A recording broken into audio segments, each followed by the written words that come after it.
Ladies and gentlemen, the captain has turned on the fasten seatbelt sign. If you haven't already done so, please make sure the volume of this podcast is set perfectly to your listening enjoyment. Please take your seat, whether that's on the treadmill, car, sofa, or bed, and buckle in for the last trip.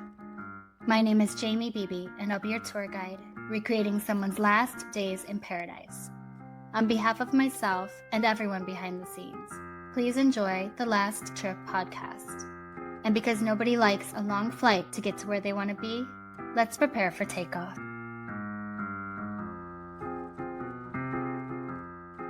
A tropical island, a peaceful yoga retreat, and a woman looking to expand her practice and find inner peace. But instead of a transformative journey, Taylor Casey's trip to the Bahamas became something much darker. A vanishing that left behind more questions than answers.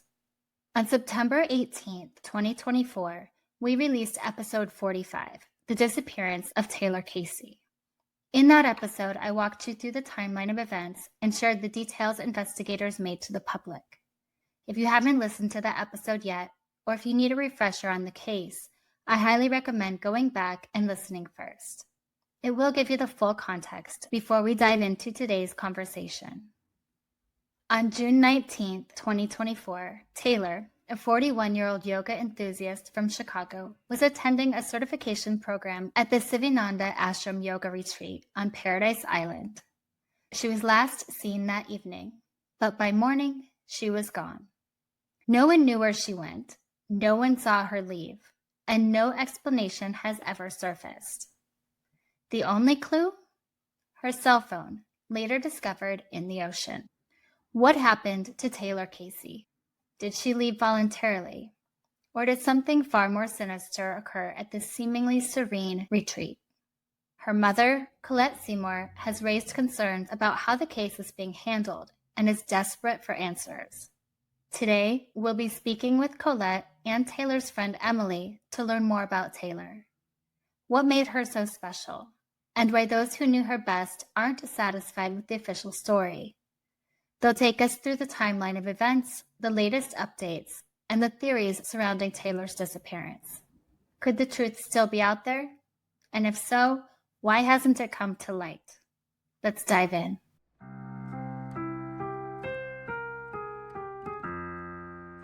Colette, Emily, thank you both so much for being here. I know how difficult this must be to go through, and I really appreciate you joining us to keep Taylor's story alive and to share what you've been going through. Yeah, thank you for having us, JB. Yes. Thank you.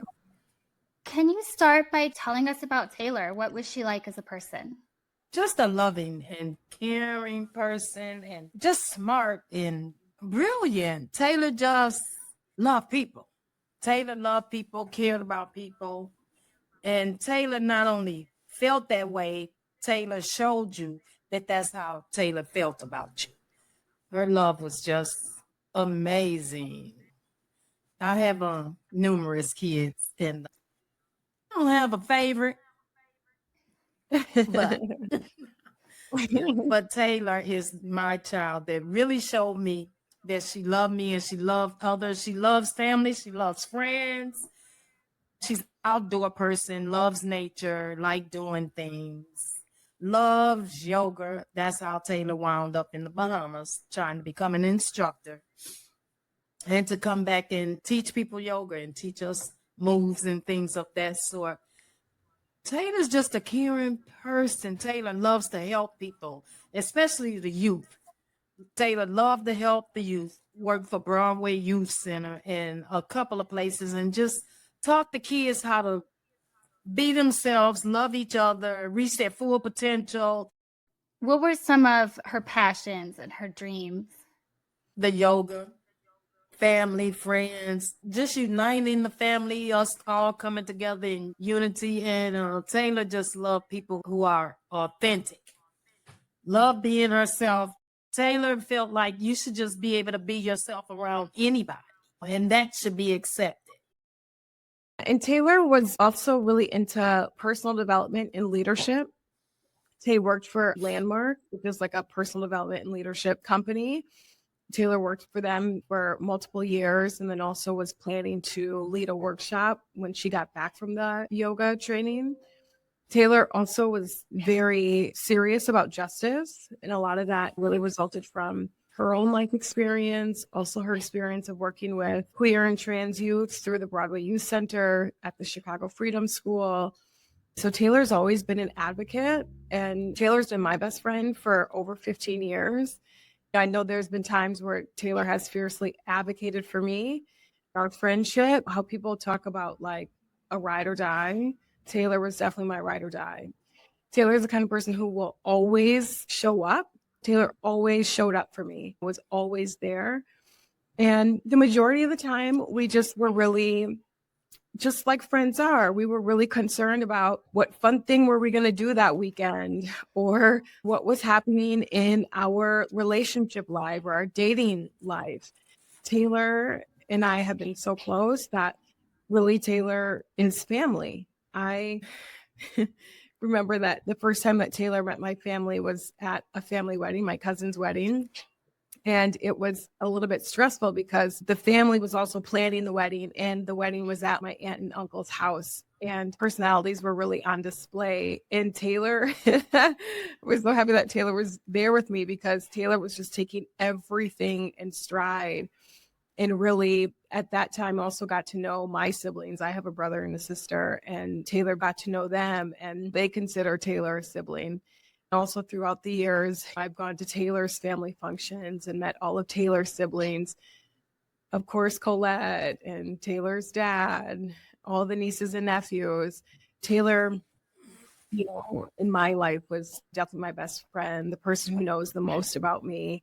One thing that Taylor and I often talked about a lot and took really seriously was like we really shared our goals with each other, and we helped to hold one another accountable to just growing and developing in life and accomplishing the things that we wanted to accomplish. And Taylor going to this yoga teacher training, this is a long held goal for Taylor, was definitely to get her teacher training certificate so that she could come back and teach here and incorporate that into all of the other community work that she's already been doing.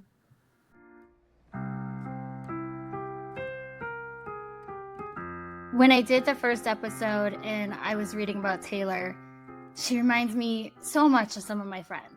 That energy, the genuineness, the person that you call. Like, you're in jail, you call them. Bad date, you call them. Good date, you call them. Like something happens, that's the person that you call. They're calm, logical.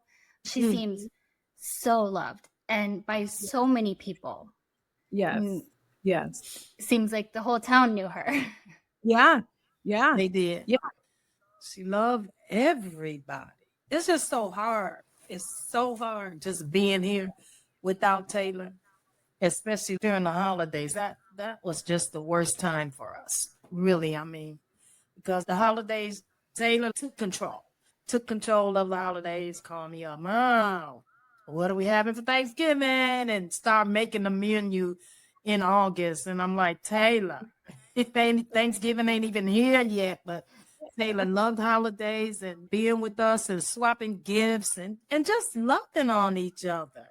That's what Taylor was about.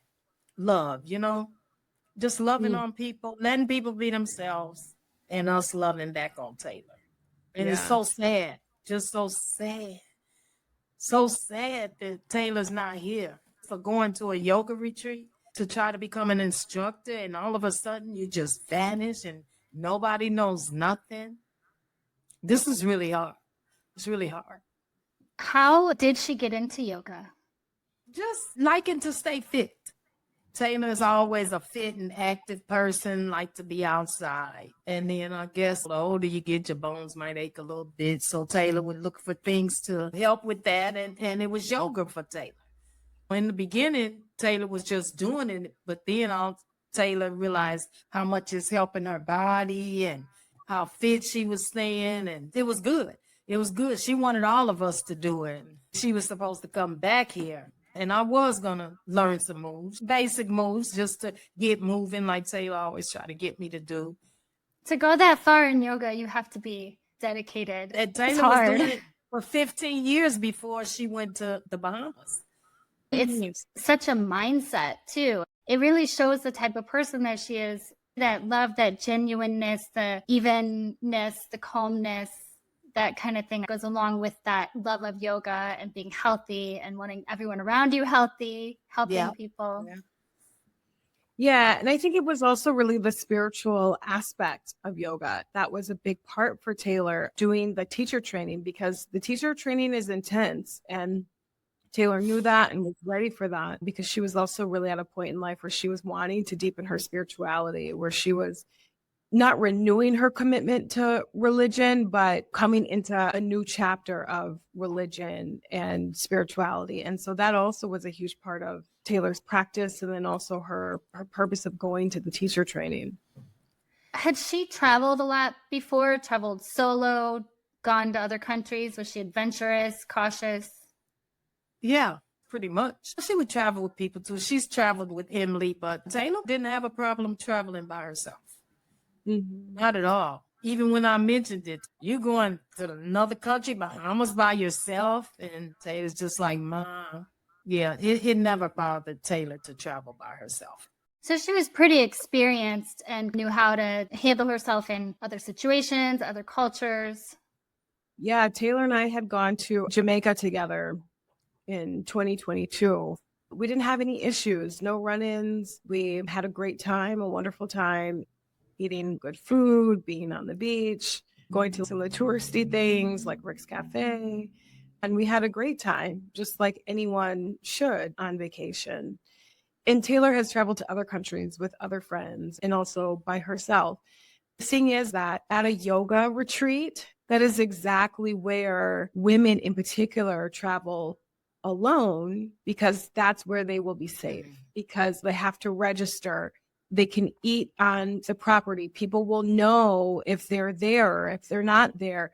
There's some security of the property, right? Like, this is exactly what women do, or where women go when they travel alone to be safe, is they go to these retreats.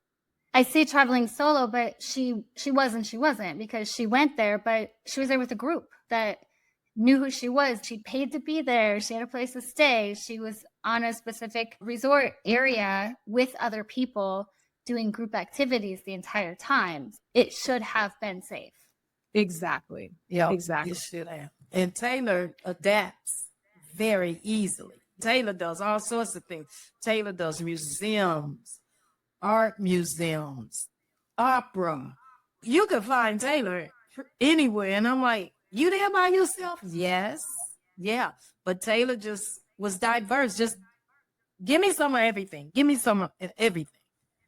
Taylor is also a really great people person. Taylor knows how to interact with people from all kinds of backgrounds, identities, situations. That's evidenced by her work, and particularly with Landmark.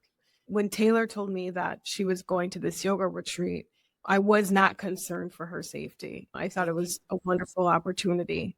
I thought it just felt perfect for her, because I know Taylor also loves the beach and wants to explore other cultures and wanted to deepen her yoga practice. And so it seemed like the perfect step for her life at that very time in her life. So when we got this news, it just all felt so tragic. From the outside looking in, it's a risk-free trip.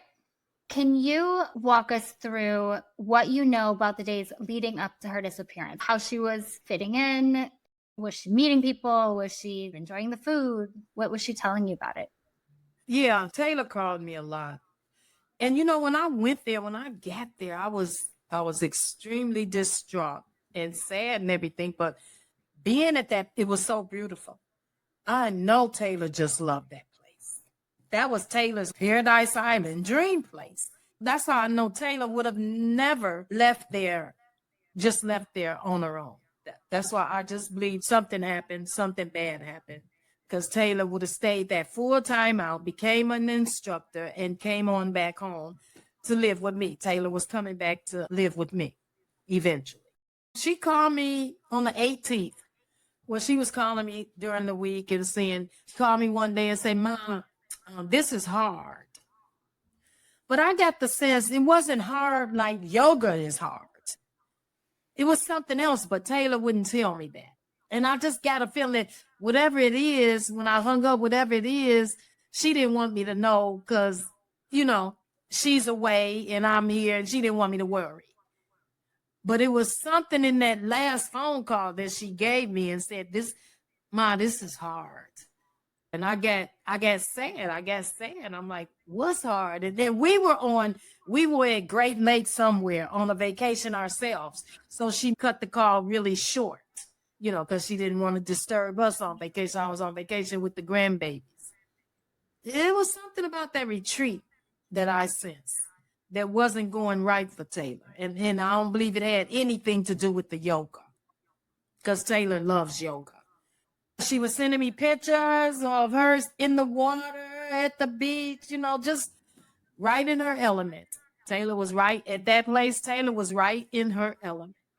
When I believe in that gut feeling, especially a mother's instinct, whatever you were feeling was directly from her, saying that something's hard and you're not knowing what it is, but it's not the yoga. Exactly.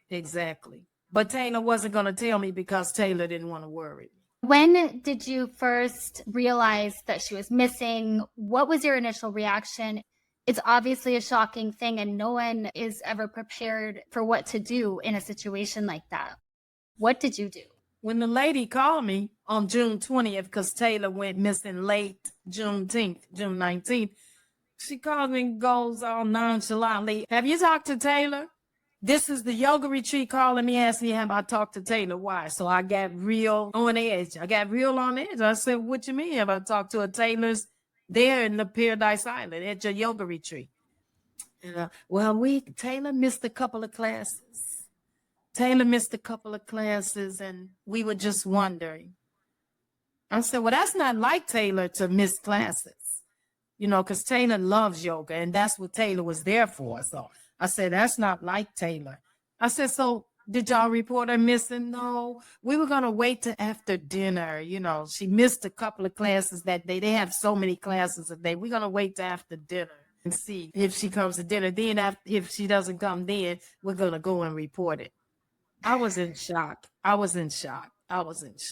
Because if Taylor was going to do something different, I would have gotten a call.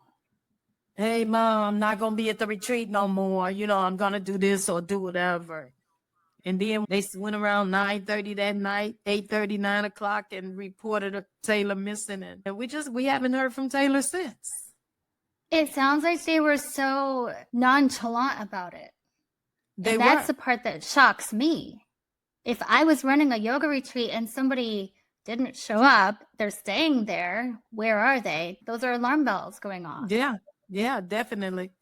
Absolutely. I think from the minute that I heard the news and heard about what the police were doing, what they were not doing, what they knew, what they didn't know, I just felt like we had to get down there as soon as possible so we could actually find out some more information. Just thinking back to what we know about Taylor's last few days, like the days before she went missing. When we got there, the police told us that Taylor had been at the yoga retreat. Same thing with the ashram, that Taylor had been to all the classes except for on the 18th. And that was all that they told us. But then when we started asking more questions, we learned that there actually was much more going on. There had been COVID-19 going around the ashram, for example, and that several students had missed class. Taylor actually had been seen on the 19th and in the evening of the 19th. Even though she hadn't been in class, she had been seen. And at the same time that Taylor had been seen walking basically up to the ashram, back to where her tent area was. And then shortly thereafter, we learned that there was a man walking on the beach, claiming to have been from Chicago, asking about yoga classes, so on and so forth. And a guest who was staying at the ashram led that man onto the property, right? We also had learned that the Monday, the 17th, the Monday before the Wednesday that Taylor was last seen, there was a strange man on the platform with a walkie-talkie who then exited the property when he saw someone with, you know, they all wear these yellow t-shirts at the ashram, all of the participants and volunteers and employees. So when he saw someone in that yellow t-shirt, he also went into the opposite direction and left the property. So those are some of the things that we learned that happened in the days before Taylor disappeared. Also, what we learned about the curriculum of the teacher training. We had a lot of questions about what were they talking about? What was the topic of discussion and of the classes and all of it. The ashram was not straightforward with us about that. We had asked for information while we were there, and we did not get it. We wanted to know in detail what was being discussed, what was being taught. And they did share that they had this kind of approach, which is we break you down to build you up kind of approach, is what they had, how they described it. And so we have a lot of concerns about that, because when we returned from the Bahamas and we had the press conference and we were speaking about what we learned, we got a lot of tips from people who were either at the ashram at the time or had stayed at the ashram. And they had said that someone who had spoken to a participant of the very same teacher training said that the ashram itself does not do well with people who are trans, with people who are Black or brown, and that they had a difficult time integrating Taylor into the teacher training. We also saw a video that we found really disturbing. And that video was of Taylor leading a chant, which is something that they do regularly as part of the teacher training. They're practicing their teaching skills. But there was a woman who went up to Taylor and kind of cuddled up to her. And Taylor was visibly disturbed by that. She flinched and kind of winced. And so that leads us to have many more questions about what was happening, especially because the ashram has not been in touch with us. They have not offered any assistance. They have not called Colette to check in. As far as we know, they are not cooperating with the authorities. As far as we know, they are not lending assistance to the authorities in terms of helping this investigation move forward. And that certainly seems to be in contradiction of an organization that is actually really concerned about someone who went missing from their property. I saw that video that you're talking about, and it was interesting. I don't know Taylor. Some people don't like to be touched, and that's fine, but she visibly moved away when the woman came up. Is that like Taylor? I think the bigger question is, how were they treating Taylor and what were they trying to do?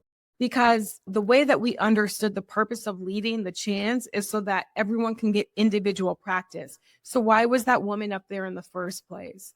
I mean, we have real questions about how they were treating Taylor while she was at the teacher training.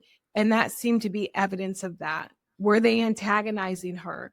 These are the kinds of questions that we have, because otherwise, why would that person be there and be cuddling up to Taylor like that? So those are the questions that we have. And it does not make it any easier that the ashram will not speak, the participants will not speak. If I were in a teacher training with someone who had gone missing, I would be saying everything that I knew. Absolutely. I wouldn't want to hide anything. And that's what it feels like. It feels like there's something to hide, which is why they are not speaking.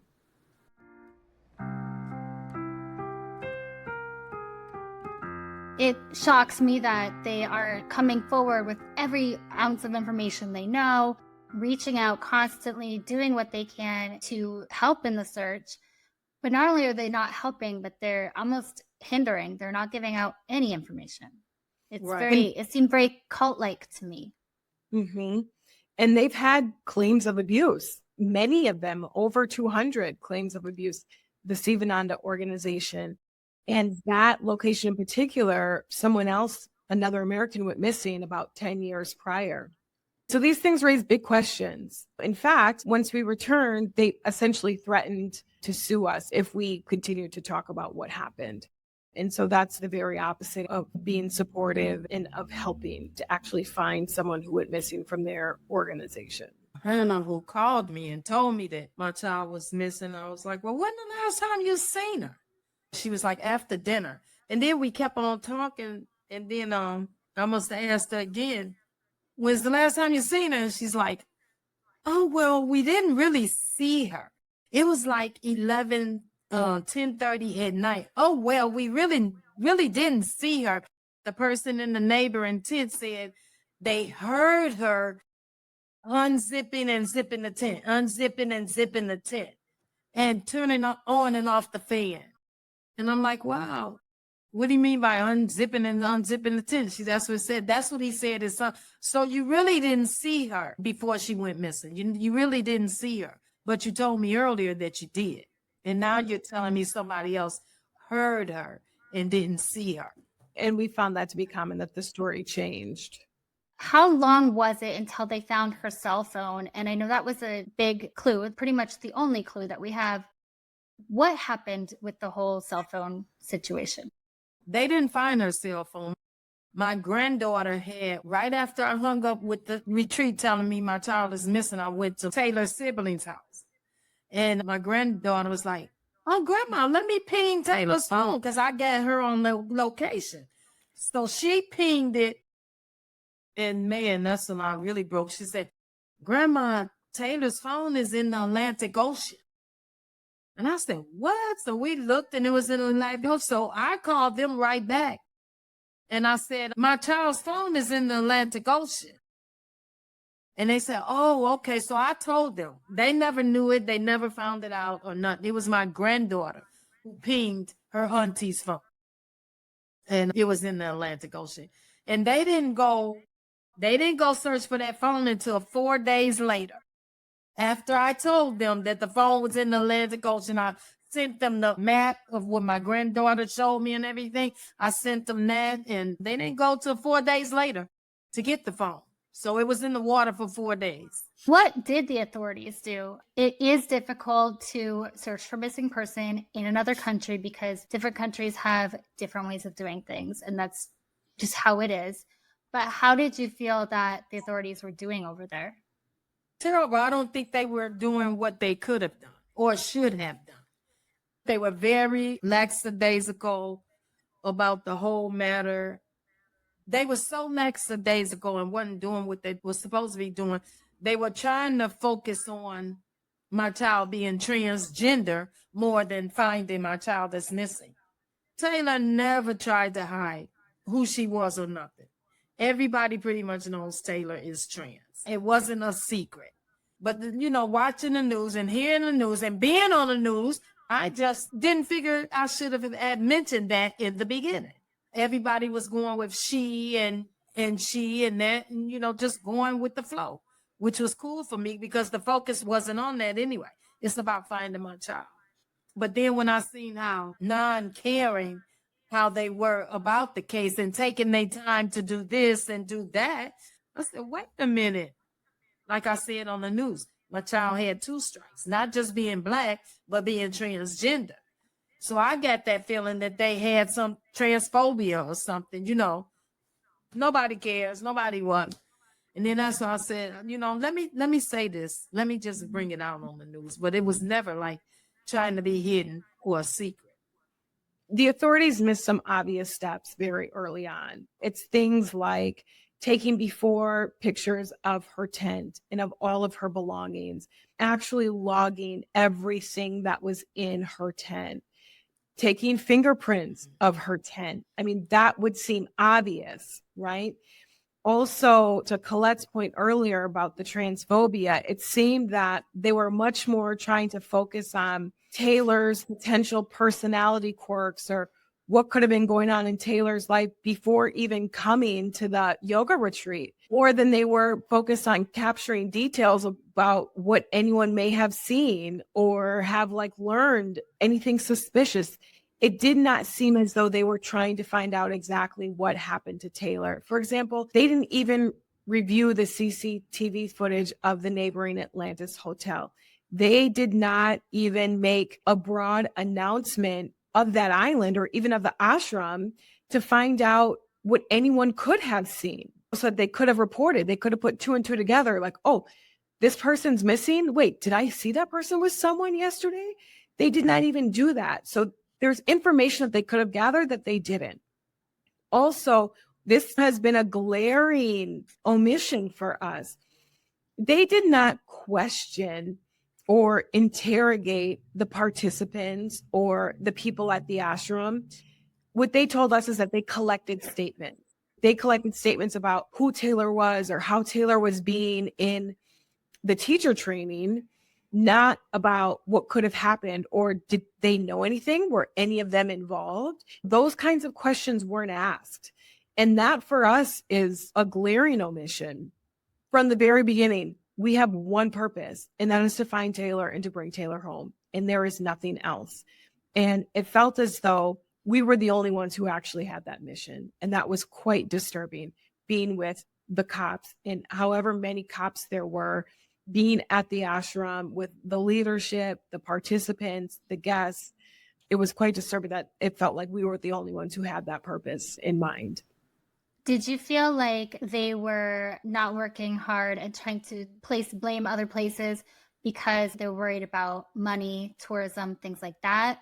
Or do you think it was because Taylor is Black and trans? All of the above. Yeah. All of the above. And we got there like what, 5 days later, maybe?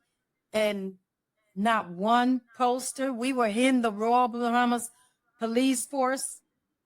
It's a huge wall with missing persons. And I'm looking for my child to be up there. No, my child was not there. There was not a poster in the yoga retreat. Like I said, the students didn't even know Taylor was missing. There's things you do when somebody is missing as fast as you can because time is of an essence. Let's get this poster out here, get it seen. Maybe somebody's seen him. They didn't do any of that. There were so many missteps there with how long they waited to report her missing, with the police. Another factor for us is that someone who we actually met with, the person who is the chief superintendent of the criminal investigation department, which is responsible for searching for missing persons, was placed on leave amid allegations of corruption, allegations of taking bribes, allegations of dropping missing persons cases. And so that to us doesn't seem like a coincidence, right? Like that was for us a moment where it actually felt like this makes more sense if it were corruption because of the non-action or the major omissions in the investigation. We do know that a lot of countries, there's corruption, payoffs, things like that happen frequently in a lot of countries. Do you think that the ashram knows more and maybe they were part of this payoff corruption possibility? I do. Yeah, I have that gut feeling. Yeah, it was so creepy there. It was so eerie. The Swami was holding back. They made the students hold back. We were there like 4 hours before we could even talk to a student. We had to beg them to let us talk to the students and see what they knew. And they stayed in there while we were talking to the students. They made sure of that. It was such an eerie feeling there, like all of them knew something. I thought they were all in cahoots, the Royal Bahamas Police Force and the Sivananda Yoga Retreat. I feel like they all know something. And that's why we're not getting updates. It's been since November 14th. Haven't heard anything from this. It's been since June. We don't know any more now that we found out in June. We don't know any more right up to February 18th. Tomorrow will be 8 months. 8 months to the day. And we don't know anything more than what we heard when we were down there in June.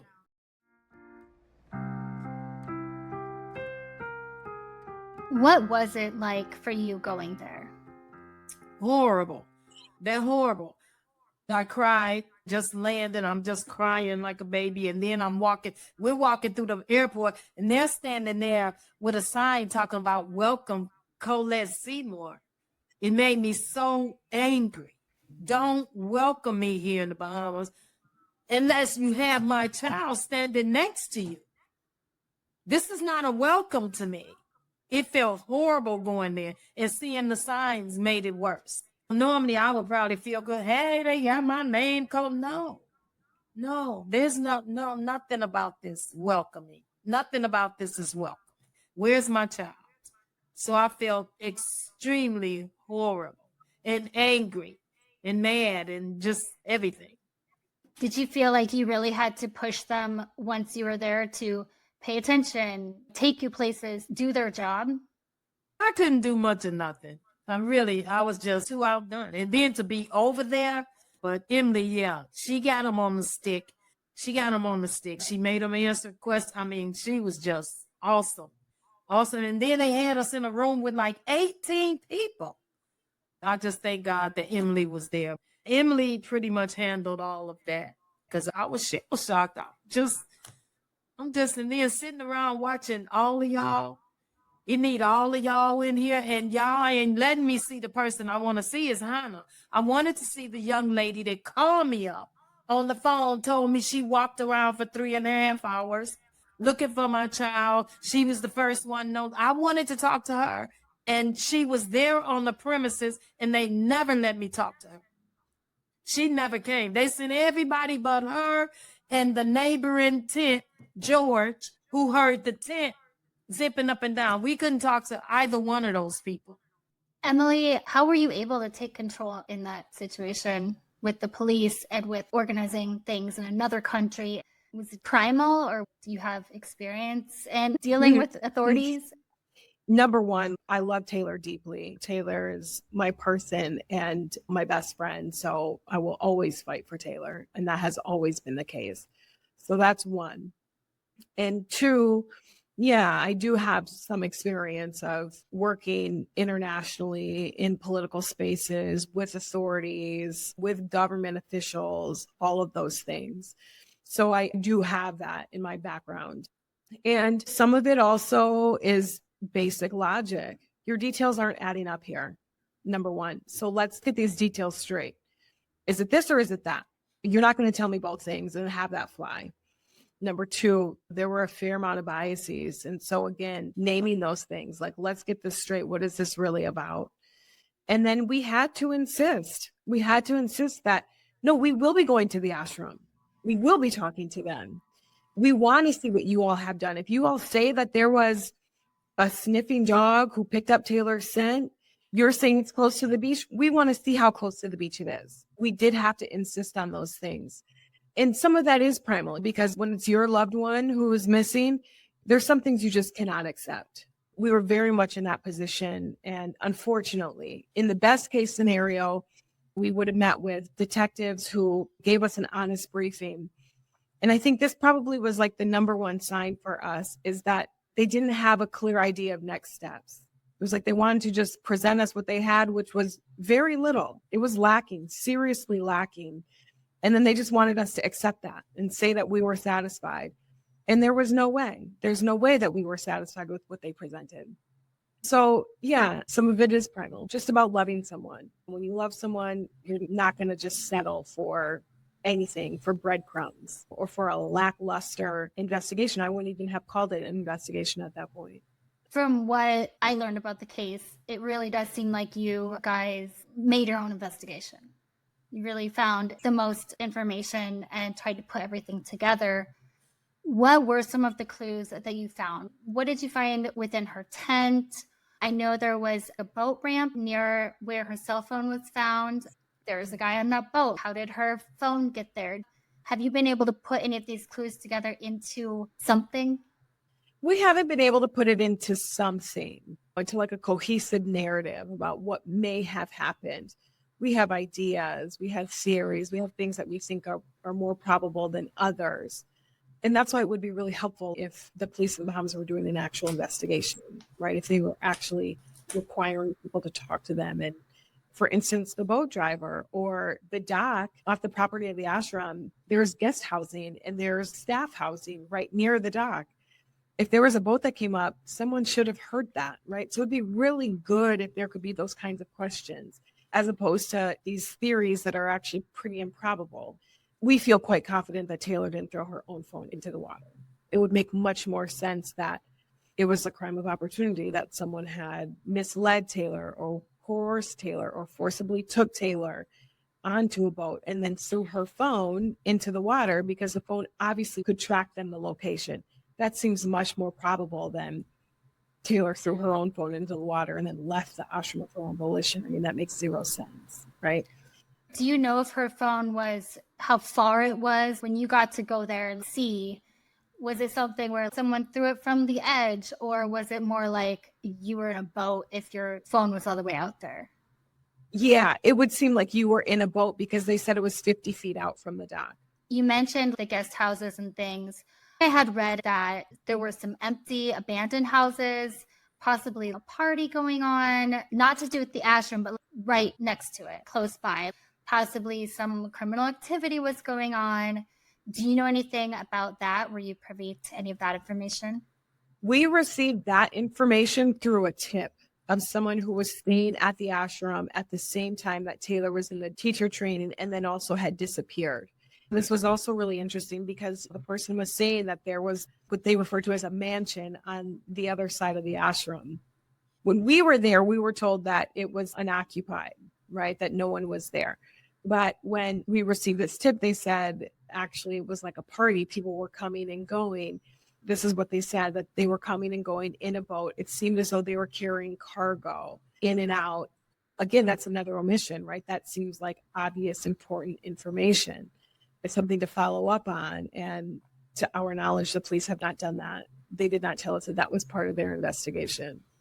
You mentioned you got that from a tip. Were there a lot of tips, witnesses?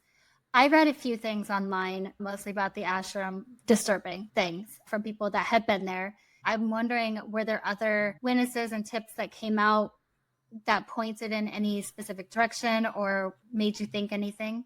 They'll always just kind of support the theory that it was a crime of opportunity. It supports that theory. And pretty much all of the tips that we got support that theory, that it was a crime of opportunity, that Taylor was probably forcibly taken. And we learned a whole lot more about the ashram and claims of abuse, psychological abuse, sexual abuse. So we have concerns about that, particularly because the way that they behaved in the aftermath. Like we said, they didn't even put up any missing persons posters. They didn't announce Taylor's disappearance. It didn't seem as though they actually wanted to try to find her, which could beg the question of, do they know where she is then if they weren't trying to find her? So all of the tips that we got really support the theory of a crime of opportunity and or the ashram having really much more of a role in this than it would otherwise seem.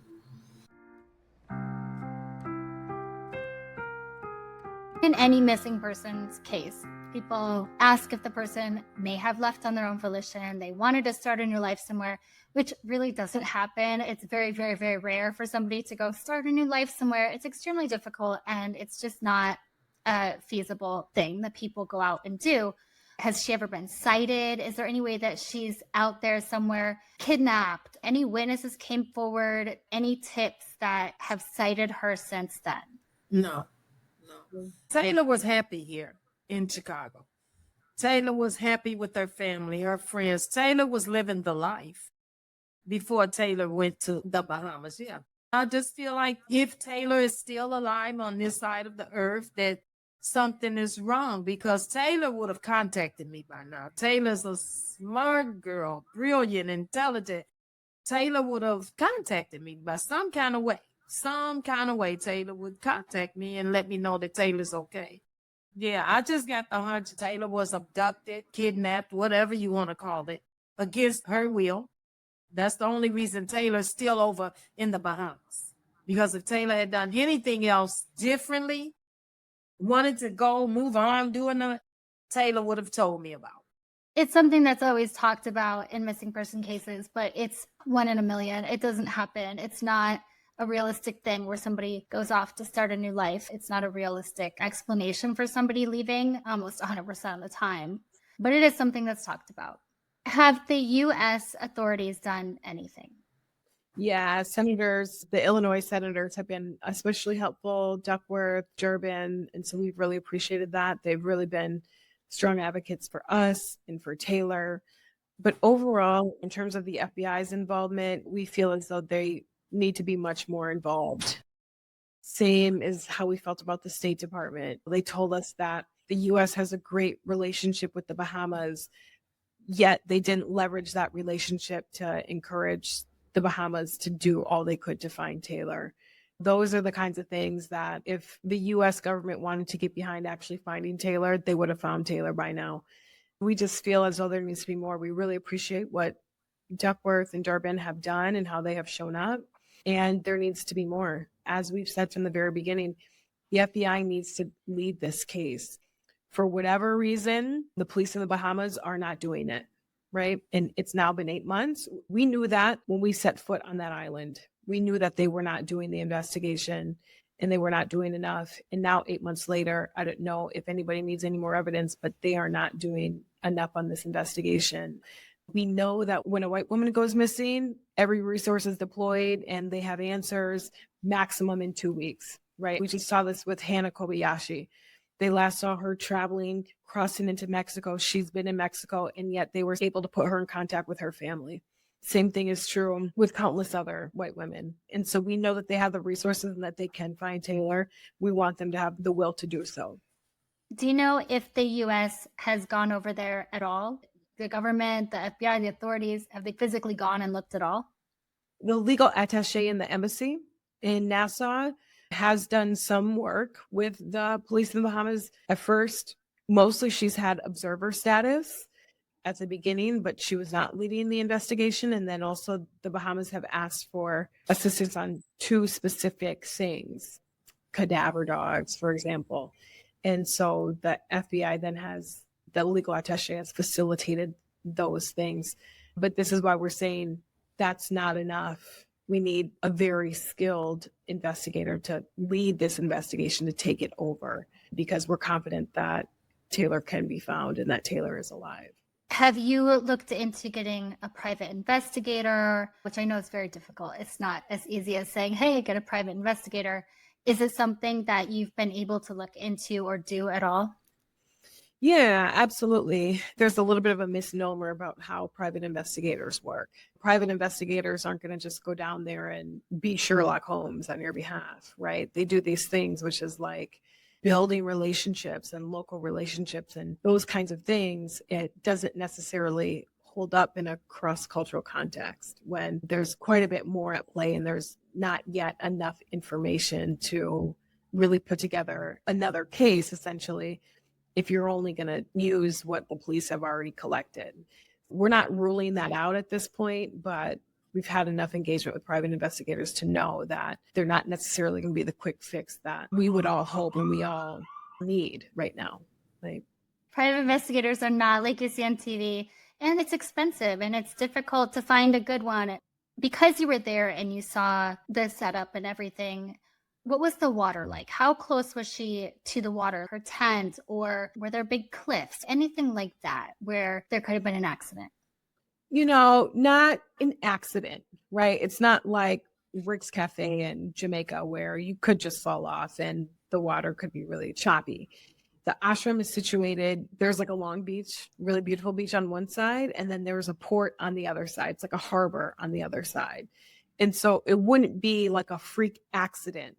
While we were there, we learned that no one had ever seen Taylor even get in the water, that Taylor would sit by the water so that the waves could come up and wash over her legs or her feet. But Taylor didn't swim in the ocean. No one had seen her swim at all in the ocean. Taylor could swim, but Taylor wasn't a big swimmer. Even Taylor and I went to Jamaica, and Taylor got in the water a couple of times with me. I'm someone who loves the water. I was in the water almost all day, every day on a beach vacation, but that was not the case for Taylor. So we don't believe that it was a freak accident that happened. Well, and she went missing at night in the dark. I find it very unlikely that most people go into the ocean at night on their own. That wouldn't be on most people's minds. It's sure not Taylor's. Yeah, right. And if she's not a big ocean person, and even then, you're not going to get in the water at night. People just don't get in an ocean at night. It's not realistic, in my opinion.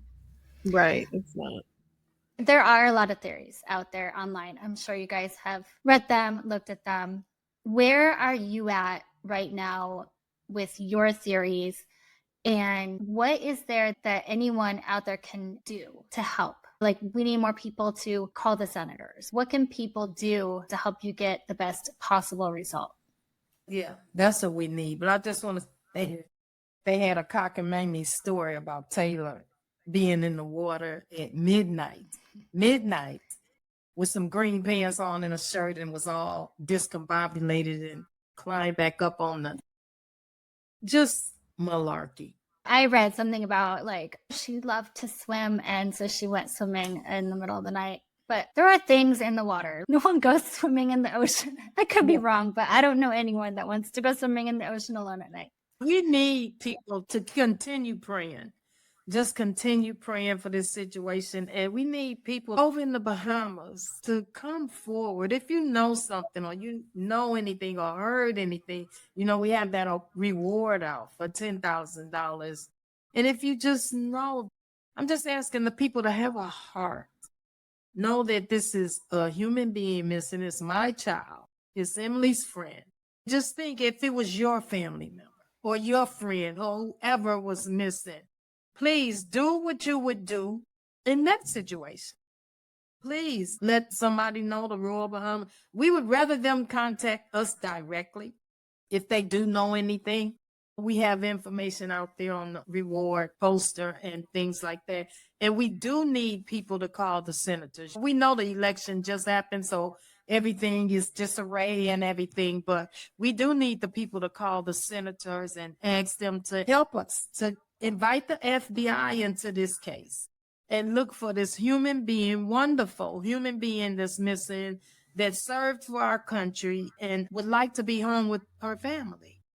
We need that. We just need people to have a heart and act like it was your child. Because I know if I hear about anybody missing or know anything, it don't have to be my child. And I'm going to tell somebody something. So I just hope people would feel like that and do that, because we miss Taylor. Taylor is so missed here and loved, and we need Taylor. We need Taylor in our lives. It's hard for us to continue to live. I can just say I'm not suicidal or nothing. I have had a thought or two, but no, I'm not suicidal, but I need Taylor. I need Taylor. Taylor's sisters need Taylor. Taylor's family, Taylor's friends, the community, the youth, everybody that Taylor has helped. We need Taylor in our lives, and we want Taylor back.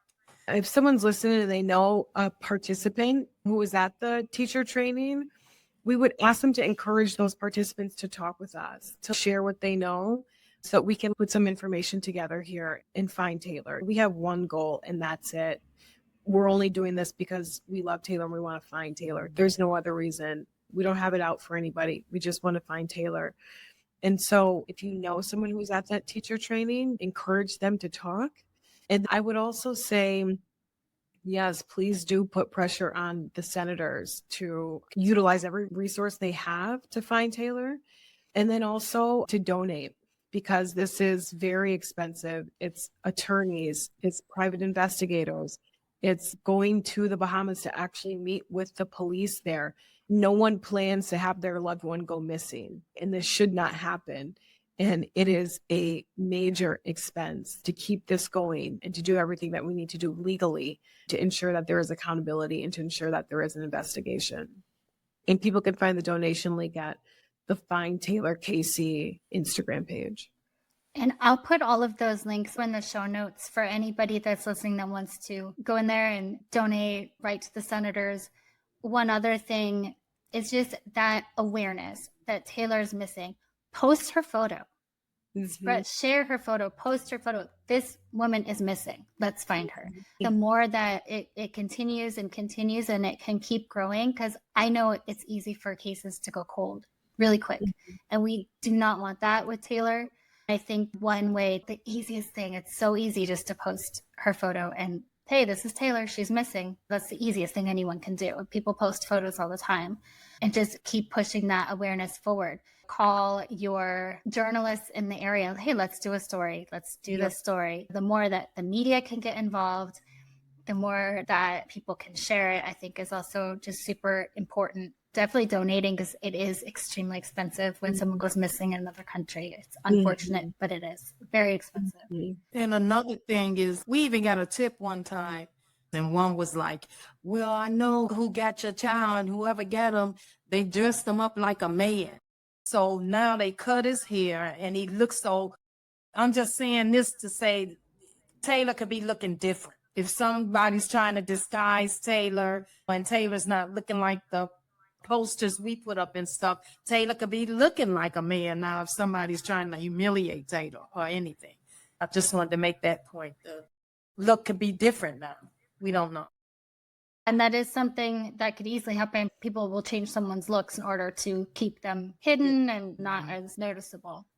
If Taylor could hear you right now, what would you say to her? Taylor, I love you and I miss you. We miss you. We need you home. We want you. We're so sorry that this happened and we're not even sure of what happened. But we want to know if you are still alive on this earth and can do anything, please do what you can. Do what you can. We're continuing praying for you. God is with you, always with you, Taylor. And we're asking him for help. So if you could just, if there's anything you can do and you're able, get word to us. You're smart, you're intelligent, you're bright. Just do what you can. Do what you can to help get yourself back home. We ask that you would do that, and we're not never giving up. Never giving up. We're gonna always be looking for you, and we hope it don't have to be always, but we're looking for you. We're not giving up. This fight is never over until I'm looking you in your eyes. I love you. Who, Mama Dura, Reggie, we all love you. The LGBTQ to me, well, we just want to tell you the story of what happened and how it happened when we see you, Taylor. Please, whatever you could do to fight. Don't give up. Don't give up. We're waiting here with open arms. I love you. Yeah. And I would just say, Tay, stay strong. Remember who you are. We love you so much. And we're not stopping till we find you. I'm so sorry you guys are going through this. I really am. Yeah. Hopefully we can do something, get some awareness. Colette, Emily, I can't thank you enough for being here and for sharing Taylor's story with us. I know how difficult it is all these months, but I think your strength and love and determination and prayer will find the truth. And you guys are really inspiring, and I wish you all the love in the world, and I hope that we find Taylor. Thank you so Jamie. much, Jamie. And we appreciate you very much for what you're doing.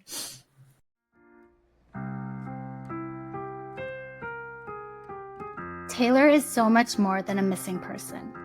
She's a daughter, a friend, a vibrant soul who deserved so much more than the silence that has surrounded her case. The fight for answers isn't over, and I hope that by sharing her story, we can help bring new attention to Taylor's disappearance and push for the justice she deserves. Taylor's disappearance remains one of the most unsettling mysteries we've covered. A woman traveling for peace and purpose, only to vanish under circumstances that raise more questions than answers. Taylor Casey traveled to the Bahamas in search of growth, peace, and purpose. Instead, she vanished without a trace, leaving behind a trail of unanswered questions, missing details, and growing concerns about what really happened at the Sivananda Ashram yoga retreat. Her last moments remain shrouded in mystery.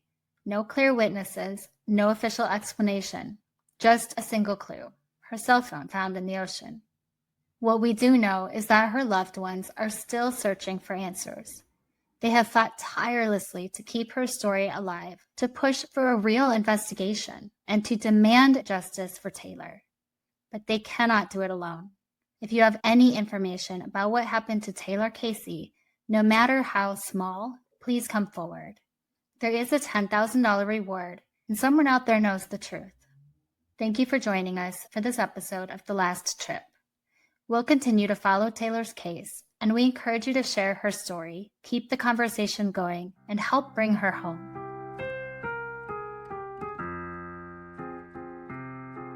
And finally, remember to leave a review and rate this podcast 5 stars if you like the show, or hell, even if you don't. But either way, feel free to let me know what you think. Please follow The Last Trip on Instagram at The Last Trip Crime Pod and subscribe on Patreon to support the show. You'll get extra research, videos, photos, and updates, and even learn more about my personal travels. That's patreon.com/The Last Trip Podcast. I'm Jamie Beebe, bringing you your last trip and signing off until the next one. Thanks for listening.